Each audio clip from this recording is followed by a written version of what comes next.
favorite songs.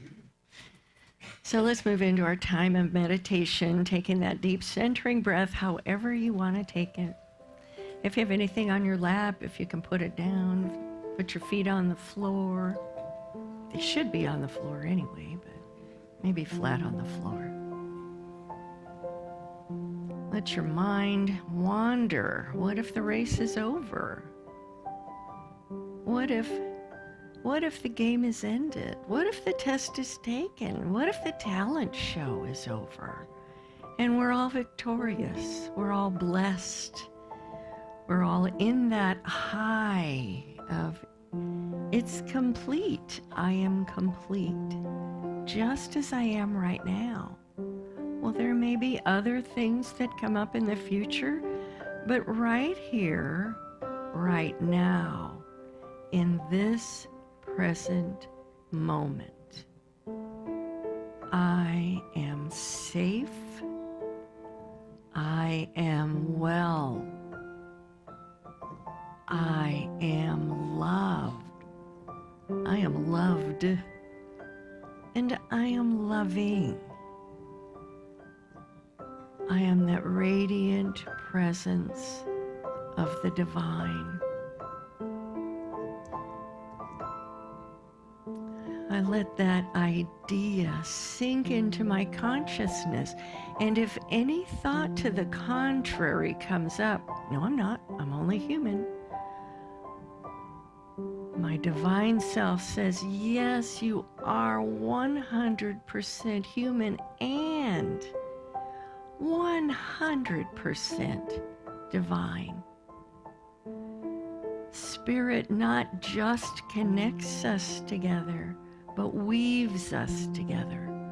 There is no separation of my spirit and your spirit. It's all one in God presence.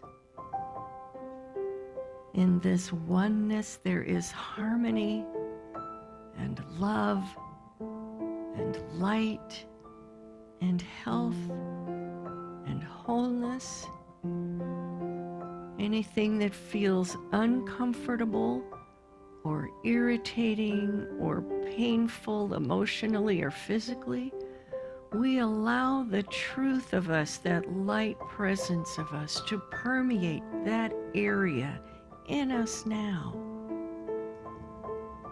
The idea that we are 100% divine. Jesus said, in the world there will be tribulation, but fear not, I have overcome the world.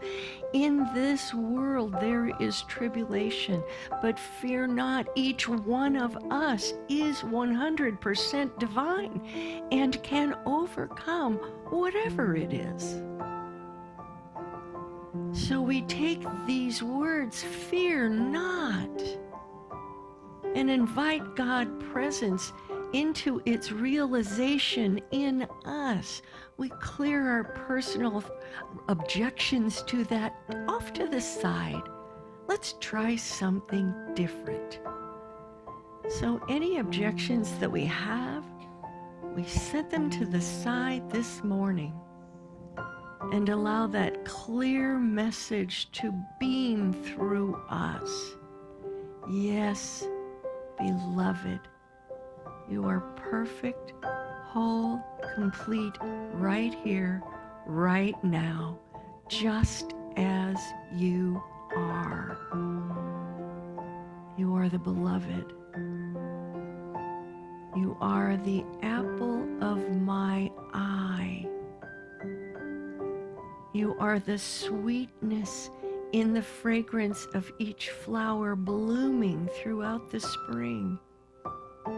You are the refreshing raindrops that fall. You are the waves of the ocean, not separate from it. You are the light that rises in the east, shines brightly all day, and sets in the west. Let's rest in that harmony of wholeness now.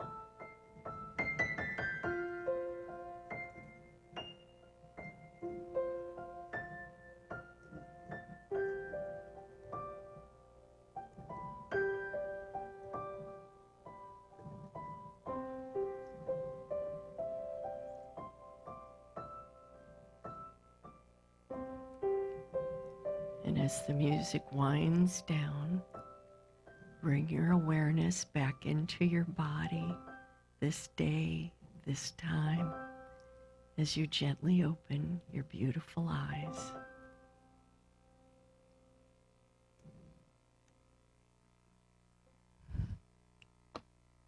So nice to see all of you today. We had so much fun yesterday at the talent show. You can tell my voice is still a little squirrely from all the practicing.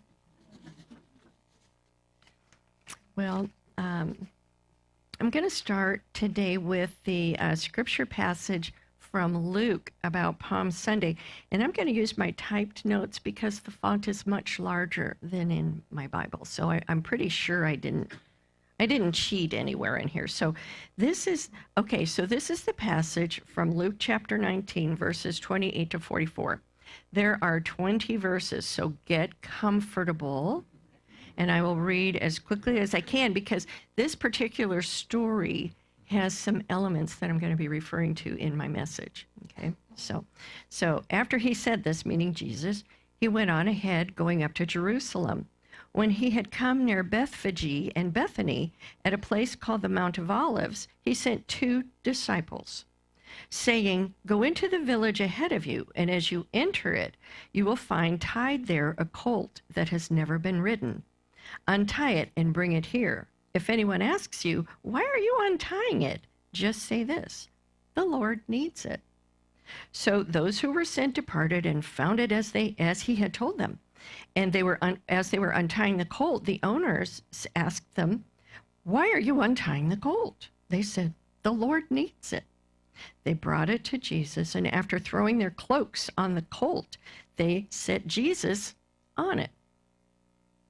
As he rode along, people kept spreading their cloaks on the road, and he was now approaching the path down from the Mount of Olives. The whole multitude of disciples began to praise God joyfully with a loud voice and with all the deeds and power that they had seen, saying, "Blessed is the King who comes in the name of the Lord, peace in heaven and glory in the highest heaven." Some of the Pharisees in the crowd said to him, "Teacher, order your disciples to stop."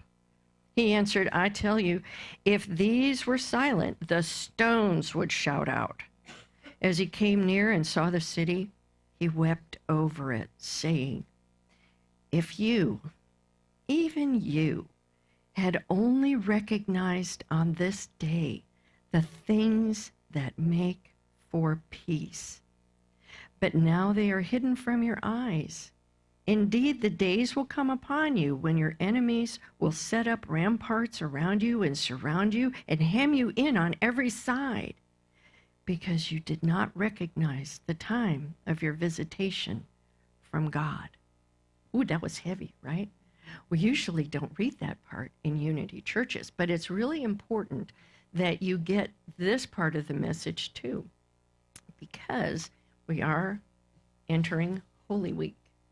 So I hope you guys have been enjoying the 40 days, Let Go and Let God.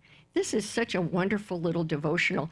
It shares the many ways that Jesus let go of his personal attributes in order to fully step into his divine nature.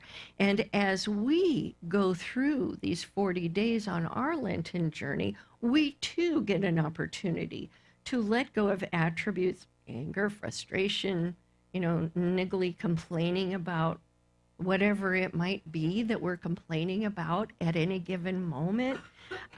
We're given the opportunity to clear all of those cluttering thoughts of that our personality self is clinging to as part of, well, that's just the way it is. Well, maybe not so much. So we're given this opportunity to clear out all of that mental debris, if you will, and to open ourselves to receiving divine guidance. We also call them inspired thoughts, right? So are they, sometimes they come in the form of Reverend Donna saying, "Eileen, do you really want to say that again out loud?" No, I don't. I don't want to affirm that. Jim, God bless my husband, Jim, he affirms for me. Shall I affirm that with you, Reverend Ramsey? Is that really what you want to bring into your life, Reverend Ramsey? It's like, okay, I'm getting the message. So over and over again, we get these opportunities. In today's entry, Reverend Ellen Davenport shares that Jesus knew his life was in danger when he sat on that colt, right? We listened in this particular passage that he knew, we would call it, it's the future. He has precognition, right? Because he knew the colt would be tied up, that the owner would come and try to have his disciples arrested for untying it and taking it away, right? That's horse thieving or donkey thieving, as the case may be. And he also knew about the imminent destruction of Rome that was to come in 40 years at the hands of the Romans. So Reverend Davenport says he knew what was coming in this week. He knew that the events that were going to unfold. And in Luke, earlier chapter 9:51, and again in chapters 13, 17, and 19, if it's repeated that often, we should pay attention, right? We read that Jesus set his face for Jerusalem.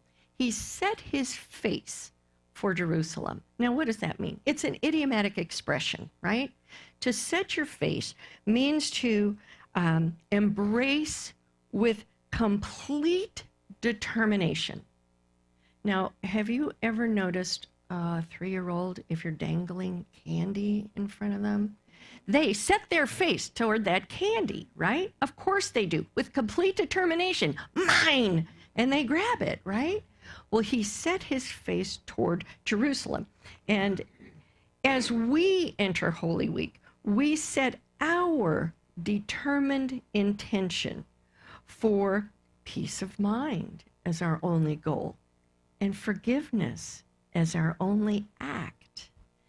So if we set our face in that direction, if we're determined in this direction, then we get to work on clearing out anything that would distract us from that goal.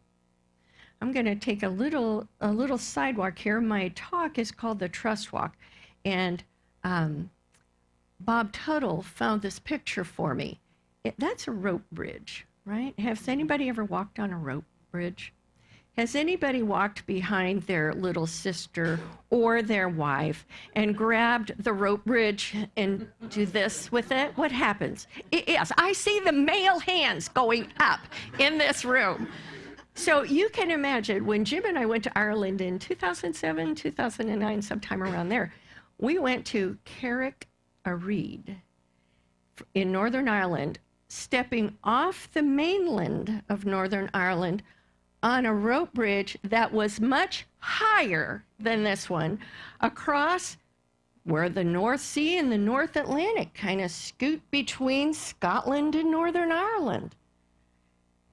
And so as I stood in front of this rope bridge, which was really high, am I getting the point across how high it was? And this water like this, and the wind blowing, and however old I was at the time, I'm not going to tell you, stood before that bridge, remembering this happening on a rope bridge. And I wanted to get to the island. I wanted to get to the island. I was scared to death to step on that rope bridge. I didn't trust the ropes would hold.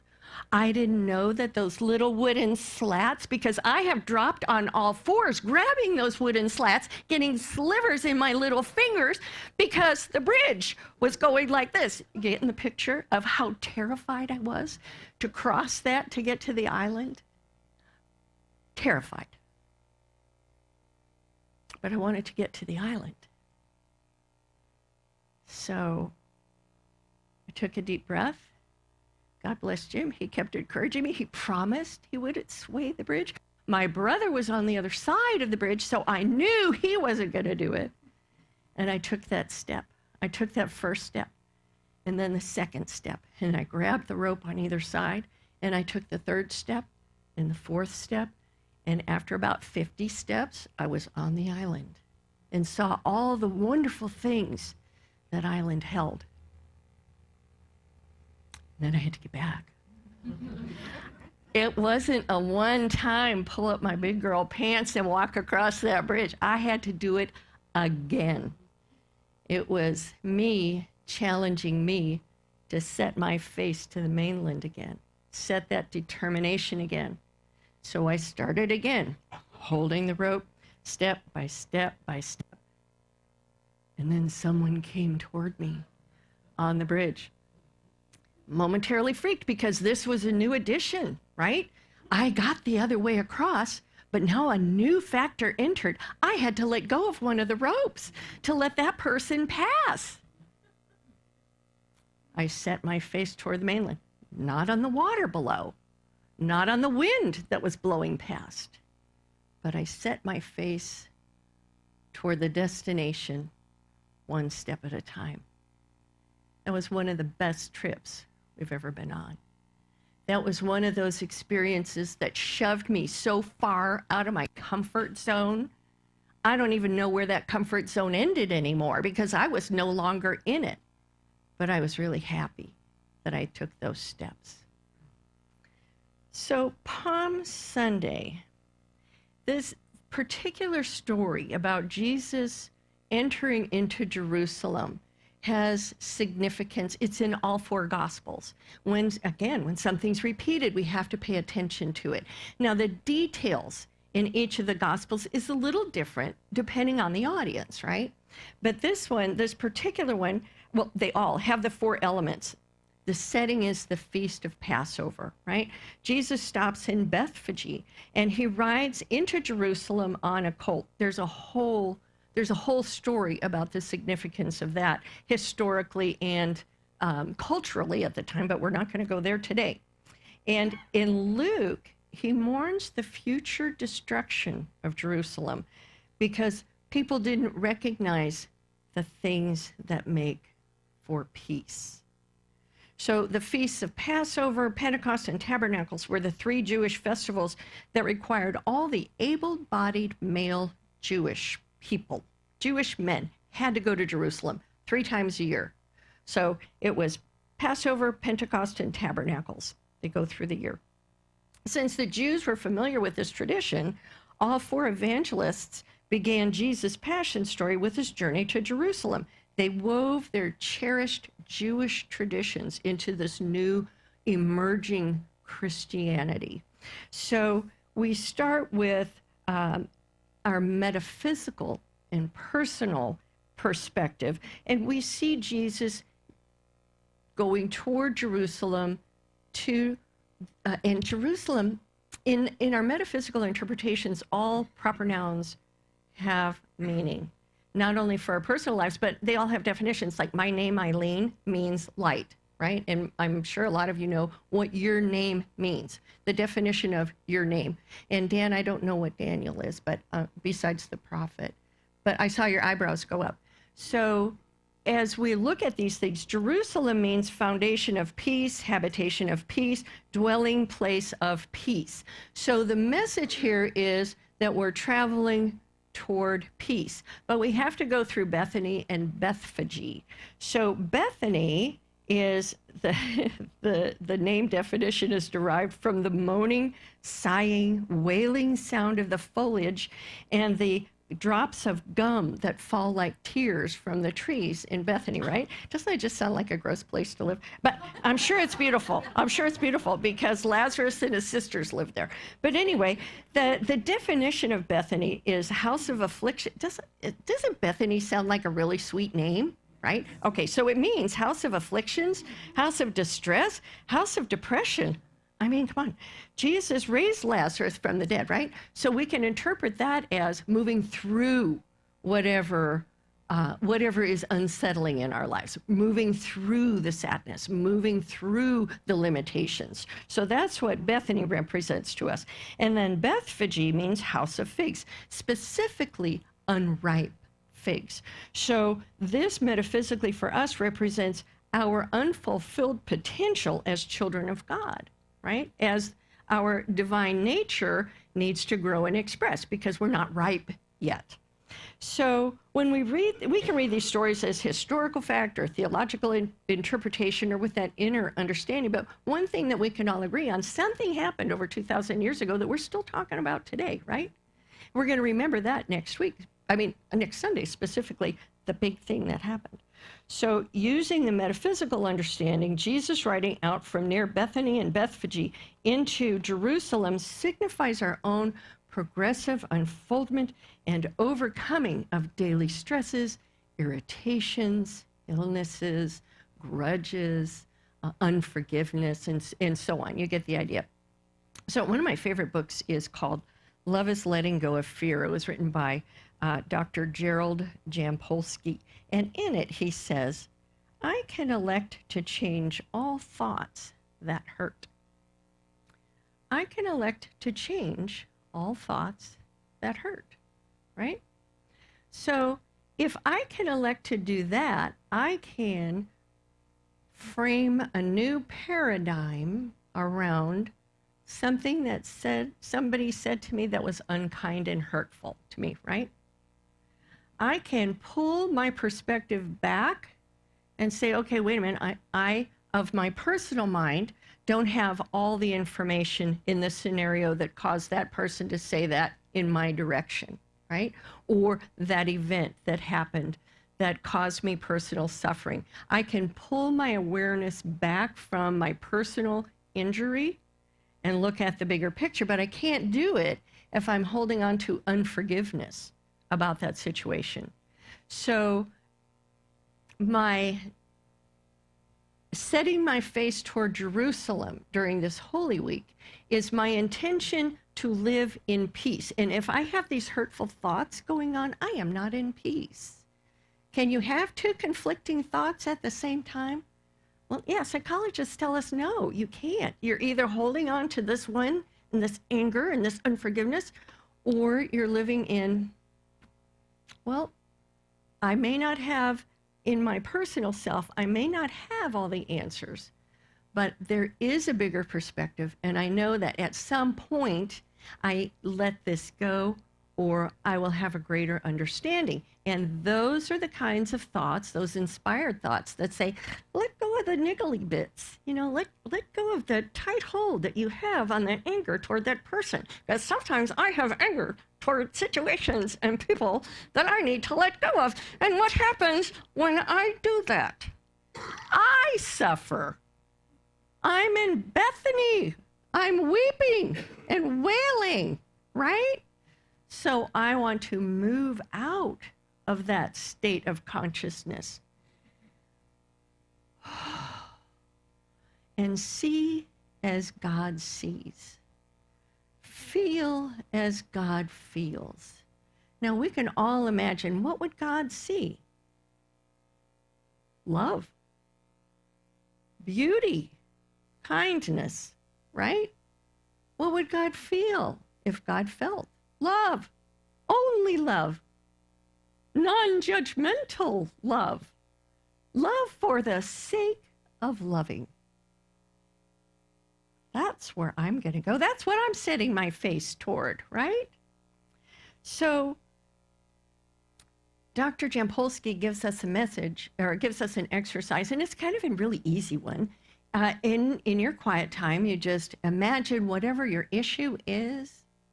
You just imagine, if it's a person, if it's a situation, imagine that person or situation as a giant wall. And you can see over this door, there's an exit sign, right? That's going to be important in about a second. So imagine you're sitting looking at this wall, because this wall is keeping me from peace that's right on the other side of it.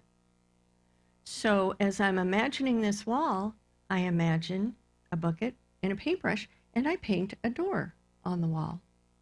And then the paint color changes, and I write exit over the top of the door, right? Because it's all happening in here anyway, all the feelings, all the grudges, let's do something positive with it, right? So then open the door, step through the door, and then close that door behind you. Now you're in peace, because everything that was bothering you is on the other side of that closed door. It's no longer affecting you. It is no longer a part of your life. I can elect to change all thoughts that hurt. Those thoughts are on the other side of that door because I have set my face toward peace. And if I think about those thoughts, I remember that I closed the door. They're no longer affecting me, and I choose to set my face toward peace. New ideas start popping in. When I'm not cluttered with the old ideas, I have created space in my consciousness to let divine ideas, inspired thoughts. When we just take that minute to release a fear or an anger or an unforgiveness, it's like fireworks go off. In my mind anyway, it's like, oh, I hadn't thought of that. I didn't have room to think of it, right? The ideas were always there, but I didn't have room to let them in. All right, choosing love over and over again is a trust walk. It's scary.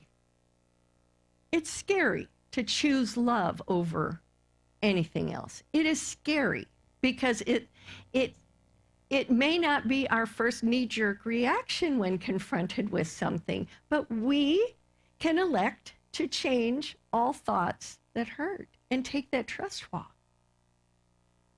Okay, I'm going to stop here and do a joke. Because this Palm Sunday's message is so profound. It is so profound because we, as metaphysicians, as unity metaphysicians, you could tell this is one of my passion subjects, we have an opportunity to change the world by our consciousness, how we radiate God's love in this world. That's our gift to the world. Are we unripe figs and saying, well, yeah, I don't feel like it today. Well, maybe I don't, but tomorrow I better get back on the job, right? Okay, so here's the joke. There was a single mom, a teenage daughter, and the teenage daughter was homesick, really sick. And she was getting so bad, she called her mom at work and said, Mom, you gotta come home, I need help. I really need help. And so the mom, assured her she'd be there, went to her boss, got time off from work, and decided she better stop at the drugstore because they didn't have any Tylenol or anything in the house. So she stopped at the drugstore, and as she parked, it started to rain. And she was thinking, I'll just run in and run out real quick and get what I need and get out again. So she did. And then she got to the car, reached in her purse for her keys. No keys. She went, ugh. So she went, rain's coming down heavier now, right? Hair's getting plastered. She ran back into the drugstore and said, can you help me? She didn't have AAA or anything. Can you help me unlock my car? My keys are in my car. And they said, we don't know how to open a car that's locked. But they gave her a coat hanger and said, good luck. So she takes the coat hanger back out into the rain. It's getting, you know how rain is here in Florida in the summer, right? It's deluge, right? So she's back out there. She's trying to work that coat hanger into the door and the harder she tried, the harder the rain fell. And she said, God, I need some help, and I need it now. And just as she yelled that, a beat up old pickup truck came into the parking lot and parked right next to her. And this big guy, big, scary-looking guy. She didn't want to meet him in a dark alley at night, right? His clothes were a little dirty, whatever. Big, did I mention he's a big guy? This big, scary-looking guy comes out of the truck. And she says, oh, thank you. I locked my keys in the car. My daughter's homesick. Can you open the car for me? And he grabs the coat hanger, and about a minute or two later, doors open. She grabs her keys. She said, she hugged him. She said, thank you so much. You're such a wonderful man. And he said, pushed her away and said, oh, no, ma'am, I am not. I just broke out of prison for stealing cars. And then the woman went, thank you, God, for sending me a professional. I know you're trying to laugh. I saw it. All right, there's a little pamphlet that Silent Unity put out years ago, and it's called, Have You Tried Blessing It? Have you tried blessing it, whatever the situation is? I know us longtime Unity folks do. We do bless things all the time, and not the Southern blessing. If there's you don't say bless your heart, because you know what that means. So this sweet little pamphlet says, if you have some problem facing you, if there is some unfulfilled longing in your heart, if there is some urgent need in your life, have you tried blessing it? If you're having difficulty getting along with some other person, have you tried blessing him or her? If your need is health, have you tried blessing your body? If your need is supply, have you tried blessing your circumstances? What does it mean to bless a problem, a need, a situation? To bless it is to quit fighting it. Perhaps this is the meaning, in part at least, of Jesus' words, agree with thine adversary quickly. To bless anything is to agree with it spiritually, to see God, to see the good, where before you have seen something disturbing, troubling, or harmful. So as we enter Holy Week, we can set our face with our determined intention, for peace of mind is our only goal, and forgiveness is our only action. Because without forgiveness, we can't have a foundation of peace. So as we continue to bless everything and everyone, we express divine love and call it to life in us, and call it to life in all that concerns us, so that we too may more fully express our divine nature. Well, God bless you all and have a happy Holy Week. And I'm going to invite the ushers as we move into our time of giving, and let us say our blessing of the gifts together, and to do this with gusto too. Divine love through me blesses and multiplies all that I am, all that I have, all that I give, and all that I receive. Thank you, God, that this is so.